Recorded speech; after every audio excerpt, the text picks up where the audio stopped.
Olá pessoal, eu sou o Jairo Leite e seja muito bem-vindo ao Entre Pinças Podcast, um espaço onde a gente traz histórias reais, bastidores do centro cirúrgico e experiências que ninguém conta. Se você é da área da saúde, estudante ou só tem curiosidade para entender o que acontece por trás de uma cirurgia, esse podcast é para você. O que pode dar errado numa cirurgia? Hoje eu trouxe uma convidada que já já viveu situações que marcaram a sua carreira. Aline Amaral, seja muito bem-vinda. Muito obrigada. Se apresenta para a gente e já conta aí como que você começou na instrumentação cirúrgica. Então, muito prazer estar aqui e me sinto até emocionada por esse convite e honrada. Então, eu instrumento há 23 anos, né, de formada, já passei por várias especialidades. Hoje eu estou mais na videolaparoscopia, né, há 14 anos eu instrumento videolaparoscopia. Passei pela neurocirurgia, pela ortopedia, mas a vídeo me chamou mais, bateu mais forte, né, o coração, a gente pode se dizer assim. Mas já passei por várias coisas, assim, engraçadas, mas também diria que foi parte do processo mesmo, né, para poder hoje dizer que eu estou na fase do sucesso, talvez eu poderia dizer assim. Mas posso falar sobre assim, exatamente o que não deu errado? Eu ia te perguntar assim, né, o que te fez escolher, né, e se você já sabia alguma coisa assim na área para você querer entrar, né, na instrumentação? Então, é engraçado falar assim, como eu entrei, né? Quando eu comecei, eu estava procurando emprego e eu tinha poucas experiências, meu emprego era de telefonista, né? Na época, recepcionista, né? Falava assim. E aí eu fui convidada para ser recepcionista de uma empresa de instrumental cirúrgico. E era pequenininha a empresa ainda, hoje já é grande, né? Já é bem conhecida no mercado. E lá nessa empresa, fabricava instrumental cirúrgico, fabrica até hoje, né? E quando eu atuava lá como recepcionista, no intervalo do almoço, eu não ia embora para casa. Eu almoçava lá, levava minha marmitinha e tudo, almoçava lá. E aí um dia eu recebi uma visita de um representante que era da Johnson. E esse representante virou para mim e falou assim: Aline, por que você quis ficar aqui como recepcionista? Por que você não faz o curso de instrumentação cirúrgica? Eu tô assim, instrumentação o quê? Nunca ouvi falar nisso, não? Aí ele, menina, é para você passar o instrumental para o cirurgião, para você cuidar do material e tudo. Você tem uma cara de instrumentadora cirúrgica? Aí fiquei com aquilo da cabeça e tudo. Ele foi visitar, né, a empresa nesse dia, conversar com o dono lá da empresa. E ele ficou lá conversando comigo, me explicando como que era, me deu o cartão da escola, né, na época. E eu fiquei lá, guardei o cartão e tal. No outro dia, eu cheguei, fiquei olhando para o meu chefe, fiquei olhando ele estudando sobre instrumental e tal. E eu falei assim, quer saber? Eu vou ligar lá nessa escola, vou ver quanto que é esse curso, o que eu faço e tudo. Aí deu o intervalo do almoço de novo. E atrás de mim tinha um armário. E dentro desse armário só tinha livros de instrumentação cirúrgica. E era o armário que esse meu chefe todo dia mexia nele. Aí nesse dia, por causa do nome do curso, me chamou a atenção. Vou olhar esse armário aqui. Aí esperei todo mundo sair, fui lá no armário, abri o livro. Quando eu olhei e vi lá instrumentação cirúrgica, instrumental cirúrgico, o nome dos instrumentais, aquilo ali parece que abriu um horizonte assim, falei assim, gente, que trem é esse? Por isso que o meu chefe fica trancado olhando esses instrumentais, né, e tal. E aí eu fui lá, fiz a inscrição do curso, falei assim, quer saber, eu vou fazer esse curso. E aí eu não imaginava, né, que ia abrir essa... Isso foi quando? Essa camisa. Isso já tem 23 anos, né, foi 2003, por aí, né? 2003, por aí. Eu vi que você também, hoje você saindo um pouquinho da instrumentação, você é palestrante também, né? Como é que você começou assim, para palestrar? Como é que foi o convite, né? Porque não é fácil falar assim para muita gente. Não, não. A palestra, atuar como palestrante para mim foi um divisor de águas mesmo, porque ela veio no meu coração quando eu pensei em desistir da carreira. Porque eu tive essa situação também de querer desistir da carreira. E quando eu pensei em desistir, eu falei assim, eu vou fazer alguma outra coisa até ao ponto de eu largar tudo. Aí eu fui ser consultora Mary Kay. Aí fui vender batom, fui vender base, só que dentro da Mary Kay você faz vários cursos para poder falar em público, sabe? Então você tem cursos de oratória, você tem cursos de vendas e como falar em público e tudo. E aí, através desses cursos que eu me vi palestrando. Só que aí, na instrumentação cirúrgica, foi aparecendo mais freelance, foi aparecendo mais oportunidades. E aí veio o simpósio de instrumentação, que foi o primeiro simpósio de instrumentação aqui em Belo Horizonte, que me convidaram para poder palestrar. E aí veio a primeira palestra, que hoje eu estou levando essa palestra para todos os lugares que eu vou, que chama Jornada de Sucesso do Instrumentador Cirúrgico, Tecnologia e Pertencimento.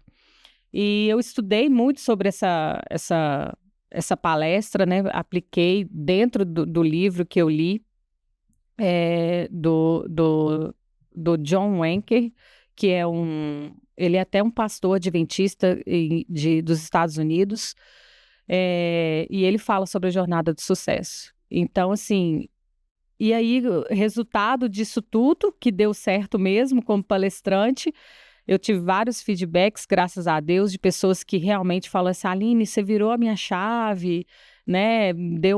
Virou aqui a minha mente, me engajou, me fortaleceu e tudo. Então, assim, na verdade, as pessoas hoje, elas gostam de ouvir as nossas histórias. Porque todo mundo tem uma história para contar, uma história de desafio. Com certeza você tem uma história maravilhosa para me contar da sua carreira e que vai me motivar, que vai me engajar. E isso que faz o outro crescer, a experiência do outro nos faz crescer, né? Então é isso, as pessoas querem ouvir histórias que deram errado, né? Histórias que deram errado e que te fez mais forte para poder vencer, né? E é isso. Bacana. Voltando para a instrumentação, qual foi o momento mais tenso que você viveu dentro do bloco cirúrgico, numa cirurgia? Nossa, 23 anos tem muitos momentos tensos. Alguns para nós. Alguns, Bom, o momento mais tenso, eu não me esqueço desse dia, que foi quando eu tive a oportunidade eu trabalhava numa empresa de órtese e prótese, eu trabalhava dentro do estoque. E aí eu pedi o dono da empresa, falei com ele que eu queria uma oportunidade de instrumentar, que eu queria sair do estoque. Aí ele falou assim, então você quer oportunidade, né? Então vai ter. Mês que vem, a nossa instrumentadora, que é a filial, né? A instrumentadora certa do cirurgião, você vai acompanhar ela durante um mês e você vai aprender tudo desse cirurgião e aí você vai cobrir as férias dela. Aí eu, beleza, nem estava imaginando, né, o que eu ia passar. Aí ela passava lá em casa todos os dias, de manhã cedinho, com um carro cheio de portfólio, de catálogo de instrumental, e fala assim, agora você vai estudando, daqui até lá na Santa Casa, você vai estudando. Aí fui estudando, fui me preparando, ela entrava comigo em campo e tudo. E aí, quando eu me vi, chegou no dia, né, de eu ir sozinha. Eu fui orando dentro do ônibus, né? Meu Deus, cancela essa cirurgia, Senhor. Cancela, em nome de Jesus, cancela a cirurgia, porque eu não tô com medo. Mas eu tinha muito medo e eu chorava, mas eu ia. Eu ia e eu estudava, escrevia de fora a fora, sabe? O passo a passo da cirurgia. Me dedicava bastante, me cobrava muito. Então, nesse dia da cirurgia, eu vou contar aqui uma experiência que é minha particular, né? Eu sempre coloco muito o espiritual dentro da minha profissão. Sou cristã, né? Então não tem como eu fugir desse amor, né? E aí, quando eu entrei na sala, uma prótese de quadril, a equipe toda lá, o paciente para entrar e tudo, e eu falei assim, meu Deus, eu tô com tanto medo, como que eu vou fazer, né? E aí eu senti Deus falando assim comigo, acalma o seu coração, porque vai dar tudo certo. Senti o Espírito Santo falando assim comigo, vai dar certo. Aí eu respirei fundo, lembrei dos meus desenhos que eu faço, das coisas que eu estudei, fui separando as coisas direitinho e foquei, mas na hora mesmo da cirurgia, Deus sabia, Jairo, que eu estava com muito medo, né? E aí, quando estava tudo para acontecer, foi colocado o paciente na mesa, aí o anestesista falou assim, vai ser cancelada a cirurgia. Aí eu falei assim, meu Deus, não acredito. Deu errado, não vai acontecer, né? E aí eu senti Deus falando assim comigo, deu foi certo, porque você não estava preparada para atender esse paciente. E aí eu fui embora para casa, assim, em paz, sabe? Mas eu recebi, assim, um alerta sobre isso, e eu levo comigo até hoje. O medo, ele existe, de todo instrumentador cirúrgico que está começando. O medo, ele existe, mas o medo, é importante a gente saber, que é apenas uma insegurança da nossa parte por não sabermos executar as tarefas conforme elas têm que ser executadas. Ou eu não estudei para aquele procedimento, ou eu não sei nada do que vai acontecer e não sei usar nenhum equipamento. Então, hoje a gente tem várias técnicas cirúrgicas, né? Essa inovação, essa tecnologia aí, para a gente poder estudar, e a gente tem que fazer por merecer ter esse conhecimento, correr atrás, né? Então, eu vejo que o medo é apenas uma insegurança, e ele faz parte. Né? Ele faz parte da nossa trajetória, dos nossos desafios, porque não é fácil você estar no centro cirúrgico, ver um paciente na mesa que não está só sobre a responsabilidade do cirurgião, mas da equipe toda, e que nós também executamos tarefas importantes que é para o benefício do cliente final, que é o paciente. E qual é o mais comum, assim, você vê, né, durante uma cirurgia, no centro cirúrgico, assim, que você acha que pode ser evitado? Que pode ser evitado? Tem várias coisinhas, né? Mas eu acho assim que a gente fala sempre, né? Que é verificar, chegar na sala, ser o primeiro a chegar, verificar os equipamentos, né? Ver como que estão os equipamentos, se estão bem posicionados, conforme aí a especialidade, conforme o lado certo da cirurgia, né? Verificar as caixas instrumentais, se estão todas direitinho, a listinha da farmácia, né? A nossa, já a gente estava falando aqui hoje, né? A nossa ligação com os circulantes de sala, essa comunicação ela tem que ser bem assertiva, né? Para a gente não atropelar o trabalho um do outro e ninguém sair dali, né, estressado, vamos dizer assim, né? Ninguém sair dali chateado. Então, às vezes, quando a gente pede alguma coisa a mais, né, da farmácia, ou que ficou faltando alguma coisa em campo cirúrgico, não é nem que a gente esqueceu, mas é às vezes que muda alguma coisa em campo cirúrgico que a gente tem que mudar todo o nosso trajeto também, né?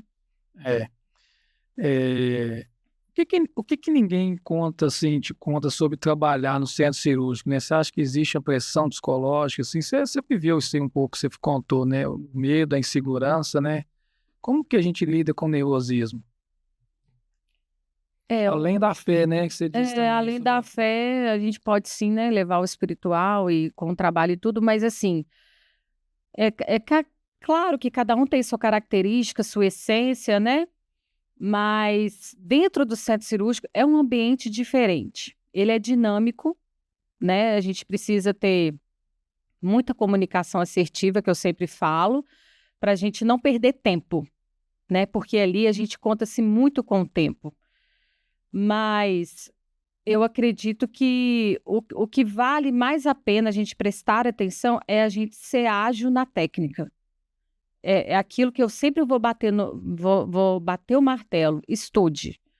tenha ciência do que você está fazendo, né? Então, se você escolheu uma determinada especialidade, estude sobre ela, porque se um dia, por exemplo, eu estou numa cirurgia de videolaparoscopia e eu precisar converter, o cirurgião precisar converter, eu sei o que ele usa para converter, né? Agora, ele precisar converter, ele precisar de tempo ali, né? Ele precisa de tempo para salvar aquela vida. Você vai estar ali para agilizar aquele tempo, né? Você não está ali para atrasar, você está para agilizar. Então, assim, o bloco cirúrgico exige de nós essa força e esse temperamento. É um calmo, mas é um calmo mais esperto, Sim. né? Ágil. E é difícil lidar com as emoções, porque a gente está lidando ali com, realmente, né, o amor da vida de alguém. Mas ali a gente fica tão concentrado em resolver que às vezes a gente se torna frio.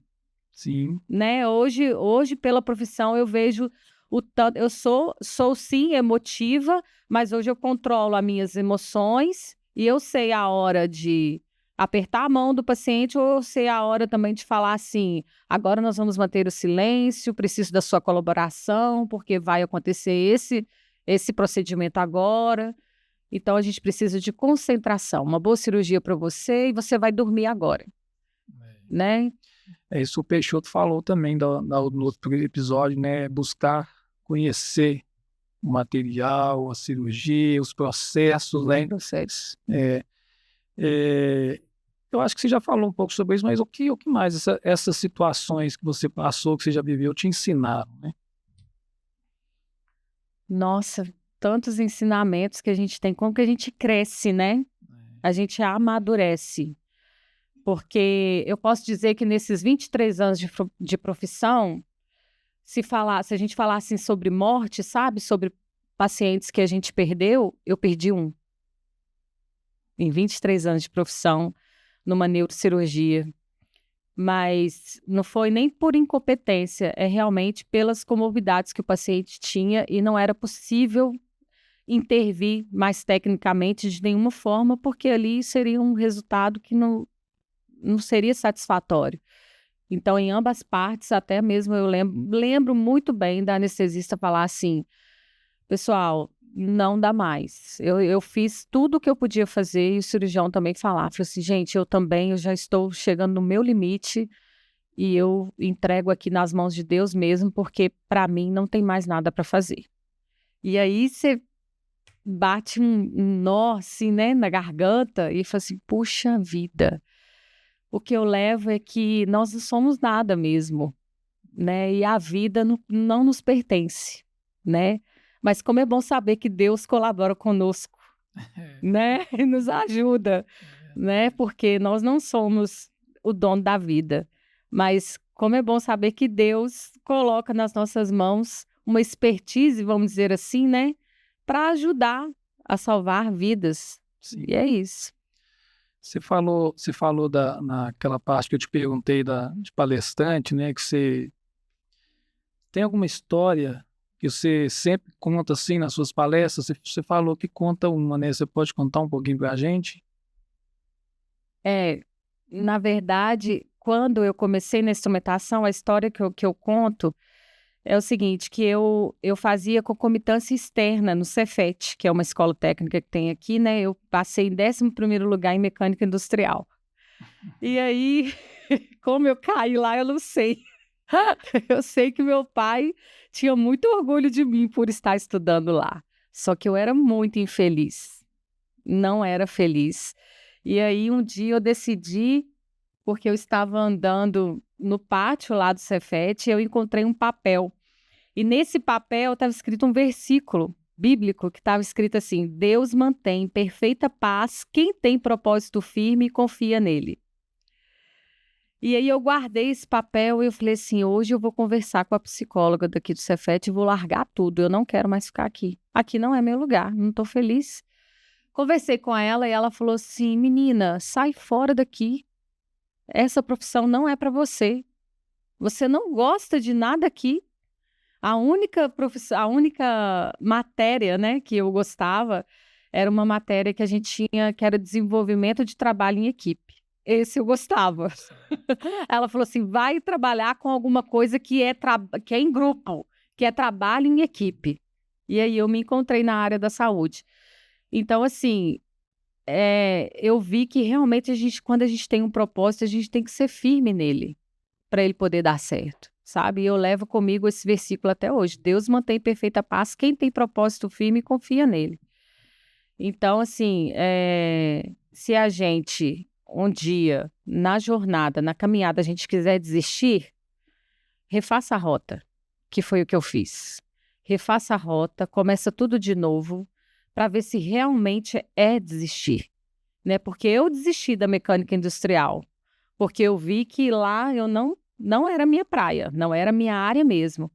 E hoje, com todos os problemas que tem na nossa área, que eu sei que tem, né, com todos os desafios, inclusive até mesmo financeiro, né? E tem partes boas, mas tem partes que são sangrantes, que é uma guerra, né?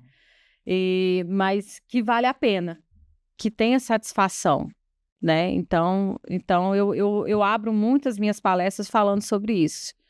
E hoje, mais do que nunca, com tanta inovação que tem, né, de cirurgia e tudo, eu vejo que é importante a gente perceber o ambiente que a gente está, o que nós estamos fazendo e saber se realmente pertencemos a essa profissão. Você se pertence nessa profissão? O que você faz, o que nós estamos fazendo aqui hoje, é o seu senso de pertencimento no que você faz. Tem sentido para você, tem valor para você. E esse valor não agrega só para você, você leva para sua família, você leva para sua esposa, você leva para os seus filhos, né? E você tem resultado com isso. E hoje você também dá palestra, mas você também instrumenta, né? Você faz as duas coisas, né? Dá para viver bem de instrumentação? Dá para viver bem, mas esse viver bem, ele demanda muito trabalho. Eu não sei se para você viver bem e trabalhar muito é sofredor, porque para mim eu me sinto muito motivada com a minha rotina. É cansaço físico e mental. É cansaço físico e mental. Mas a minha motivação está dentro da minha rotina. Bacana. Se você pudesse resumir tudo em uma frase, para quem está começando, qual seria? Para quem está começando?